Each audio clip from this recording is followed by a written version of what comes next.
Having good tools and equipment is an important part of maintaining our landscapes, our gardens, keeping them looking good. And today I'm going to show you one of the best weed whips that I've ever found, also called string trimmers or weed whackers if you prefer that term. But I've been doing this a while. I've had a couple different lawn care businesses where I've done this type of work as a service for over 20 years, and I've had multiple homes, so I've always needed a good string trimmer. So I've got thousands of hours behind this type of tool. And this Stihl FS 111RX is one that I absolutely love this. There's also a model FS 111R that's going to be just a little bit heavier, but the RX comes in at about 11 pounds, which to me it's just perfect. You can go a little bit lighter, but sometimes if you get into heavy brush, you'll kind of get pulled or thrown a little bit. So I like a middle of the road in the weight. I don't think I mentioned at the beginning, this is a gas model, by the way, the 2-cycle engine with a 50-to-1 oil mixed with the gas.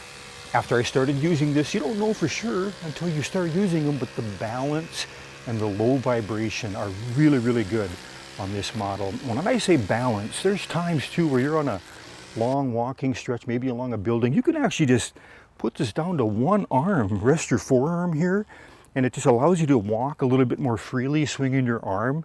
You've got to get pretty good at using a machine like this before you can do that. But this one, it doesn't get hot on the top. I've had models before where if you rest your arm there, yeah, you're going to feel it, almost a burning. So I just love the balance, low vibration, and the weight on this model.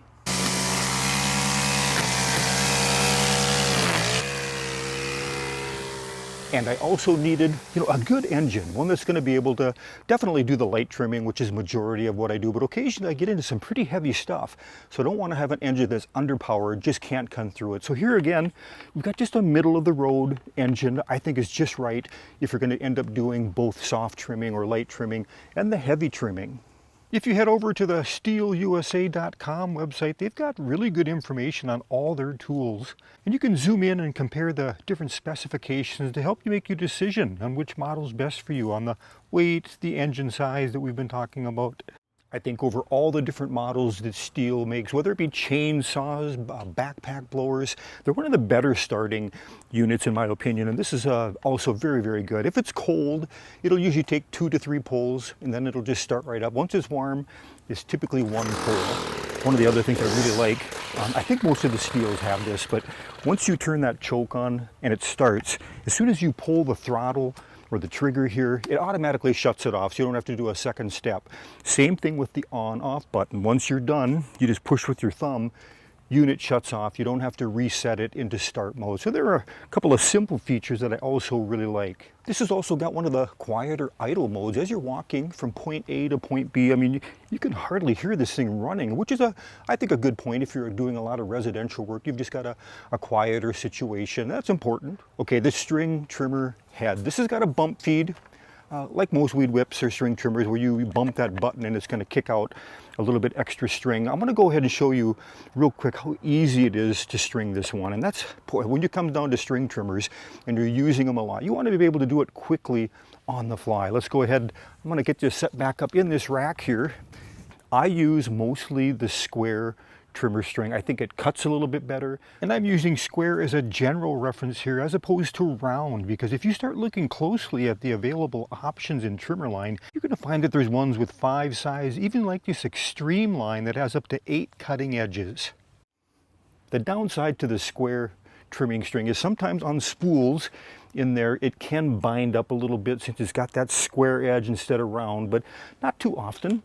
I think the square string has just a little bit better quality cut. You have to keep your engine idle just a little bit higher, possibly, to cut through, especially heavy grass. Otherwise it can kind of bog in on you, but it's got a really good, clean, quality cut. One of the other things I do, I store my bulk spool here in a bucket of water. It keeps that string just a little bit more pliable. And once it gets dry, you'll notice, like maybe after a winter, this string here can just become just all distorted and gnarly. You can tell that it's just not going to feed out as easily. And since I go through about, I would say I re-spool about once a week, it stays pliable enough. But that water, it's really helped me. And it's a great way to store the string and easily pull it out of that bucket that you see here. Every spool is just a little bit different, but for mine, I usually pull out about 5 arm lengths. It's about the exact amount that I need to fill that thing up. I think one of the most important things I've learned when you're respooling the line on that bump head is to get that trimmer at a good angle. I like to get it up almost to eye level. That way when you come in to undo these different little tabs, and this one, by the way, you don't need a tool. It just pops right off with pretty easy thumb pressure. Some of them you got to have a screwdriver and push a flange in. So that's another great quality. The only tool you really need is something to cut the string. Okay, first thing you want to do, find your two ends, the two cut points. And I don't cut the end here. I wait till the very end after I'm done spooling it. And most models, different string trimmers, they're all kind of the same basic concept. I'm just going to show you what this one is. You're going to have a couple different holes here. Just insert your two ends in there. And then it'll have an arrow for you on which way to go. You actually go back across like that. And then you don't have to be super tight. You want to have it, I guess, pretty good pressure. And work it back and forth so it ravels on kind of even. And seriously, I think, I've never timed it, I guess, but I can typically do this in just 2 to 3 minutes. I'll have this all done. Sometimes it takes a little bit longer. And once we get close, we're going to go ahead, we're going to put it, there's prongs on the bottom that are going to hold it in place for you, that string. So when we put it back on the bump feed head, it'll stay in place. Right, and there, this is when I do the cut then. One of the things I like about the Stihl, they actually have a slot that you can move up into where the string comes out. Some of the models out there, you have to feed it from the inside through, and it makes it a little bit harder to get that string in there. So this one goes fast because of that. You just push in here. I'll try to do this in real time. Pop it off those little prongs.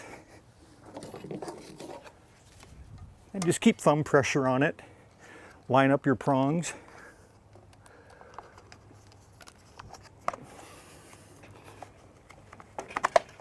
There, you'll feel it snap into place. And then you might have a little bit excess. You want to just cut it off where that cutting bar is. If you're a little bit too long. Yeah, that's all there is to it on that one. At the time of shooting this video, the FS111RX, it came in at about $520, I think is the average retail price before tax. And you can definitely pay more for a string trimmer, and you can certainly pay less. But I think it's a good price for the quality of the weed whip that you've got here. And I can probably expect to use this, I'm going to say, at least another decade, maybe more. These engines and these tools last a long time if you take care of them. So this wasn't a video that I was comparing to all the other models out there. I just wanted to show you why I love this unit here. Thanks for stopping by Garden Hike. I'll see you again next video.